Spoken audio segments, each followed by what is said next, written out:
अस्सलाम वालेकुम स्टूडेंट्स, हिंदी की क्लास में आपका स्वागत है। 5वीं कक्षा दूसरी इकाई का एक पाठ है जिसका हम अध्ययन करेंगे। सबसे पहले चित्र में हम देख रहे हैं, यहाँ पर एक राजा है जो अपने मंत्री से बात कर रहे हैं। ये राजा अकबर है। अकबर बीरबल की कहानियाँ हमने बहुत बार पढ़ी होंगी और बहुत ही मज़ेदार और रोचक कहानियाँ होती हैं और उसके साथ साथ में उस कहानी से हमें बहुत सारी सीख भी प्राप्त होती है।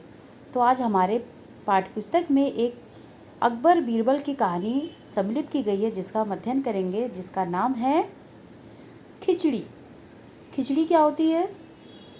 बहुत सारे लोगों को खिचड़ी पसंद होती है, बहुत ही आसानी से बन जाता है। अलग अलग कई प्रकार की दाल और चावल को मिला करके खिचड़ी बनाई जाती है और जो लोग खाना भी बहुत ही पसंद आता है। चटनी के साथ में खिचड़ी खाते हैं। आप सब लोग ने खिचड़ी खाया होगा। तो वैसे ही एक खिचड़ी है जो हम पढ़ेंगे, लेकिन अब अकबर और बीरबल खिचड़ी का क्या करेंगे, कैसे हमको एक सीख मिलेगी, वो हम इस पाठ को पढ़कर सीखेंगे। एक बार एक बादशाह अकबर ने घोषणा की, जो कोई ठंड में रात भर महल के निकट तालाब के पानी में खड़ा रहेगा उसे इनाम दिया जाएगा। यानी एक बार बादशाह अकबर ने ये ऐलान किया, घोषणा करना यानी कि ऐलान किया, अनाउंसमेंट किया कि महल के बाहर एक तालाब है और ठंडक में जो कोई व्यक्ति उस ठंडक में रात में उस पानी में खड़ा रहेगा तो उसको इनाम दिया जाएगा। घोषणा सुनकर बहादुर नाम का एक व्यक्ति आता है।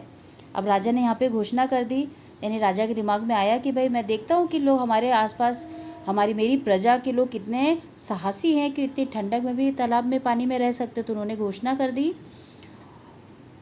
उस घोषणा को सुनकर बहादुर नाम के आदमी ने ठंड में रात भर तालाब में खड़े रहने का कारनामा कर दिखाया। तो बहादुर नाम का जो व्यक्ति था उसने रात भर उस तालाब के पानी में खड़े रहने का कारनामा किया। बादशाह ने जानना चाहा कि इतनी ठंड में वह पानी में कैसे खड़ा रहा। बहादुर ने आदर से कहा, बादशाह सलामत, मैं रात भर आपके महल के सामने जलते दीपक देखता रहा। बादशाह को लगा कि महल के जलते दीपों से उसे गर्मी मिली है, अतः उन्होंने उस आदमी को इनाम नहीं दिया। दूसरे दिन दरबार में बीरबल के ना दिखने पर बादशाह ने एक सेवक को उनके घर भेजा। यानी यहाँ पर जब बादशाह ने ऐलान किया तो बहादुर नामक एक व्यक्ति बादशाह के पास आता है और वो बोलता है कि मैं ये काम करके दिखाऊंगा, मैं ये साहस का काम करके दिखाऊंगा। और वो व्यक्ति बहादुर वो बोलता है कि मैं तालाब के पानी में रात भर खड़ा रहूँगा। और वो काम करता है। वो पूरी रात ठंड की इतनी ठंडक में ठंडे पानी में तालाब के पानी में वो खड़ा रहता है।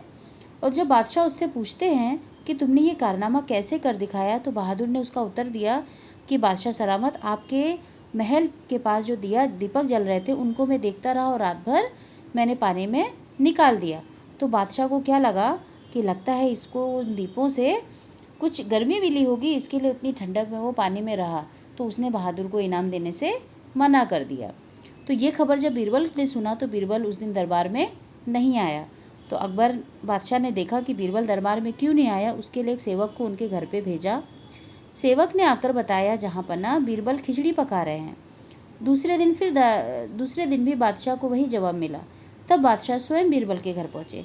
यानी कि उन्होंने एक सेवक को बीरबल के घर भेजा ये देखने के लिए कि भाई बीरबल क्यों नहीं आए। डेली वो आते हैं, हमेशा वो आते हैं, तो आज दरबार में क्यों नहीं आए। तो सेवक ने आकर के बादशाह सलामत को क्या उत्तर दिया कि बीरबल खिचड़ी पका रहे हैं और दूसरे दिन भी वही काम कर रहे हैं। तो बादशाह को रहा नहीं गया। बादशाह ने सोचा कि मैं खुद जाकर देखता हूँ।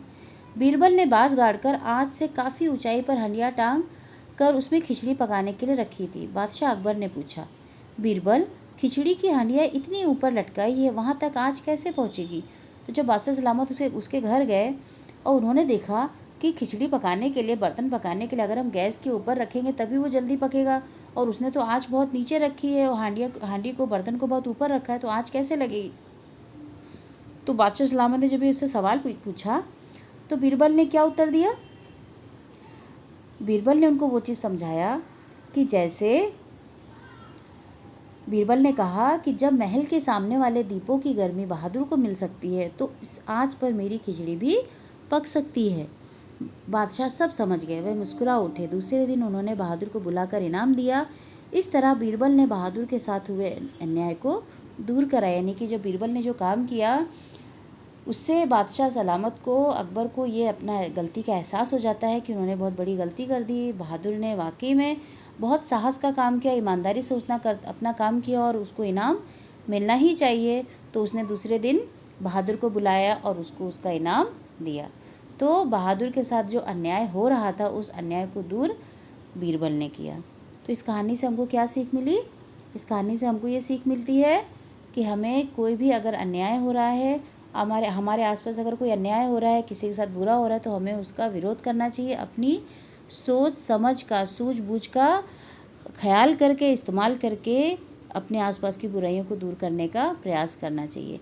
यानी किसी भी काम को अगर करना है तो सोच विचार कर करना चाहिए। तो मैं आशा करती हूँ कि आपको ये कहानी पसंद आई होगी। धन्यवाद।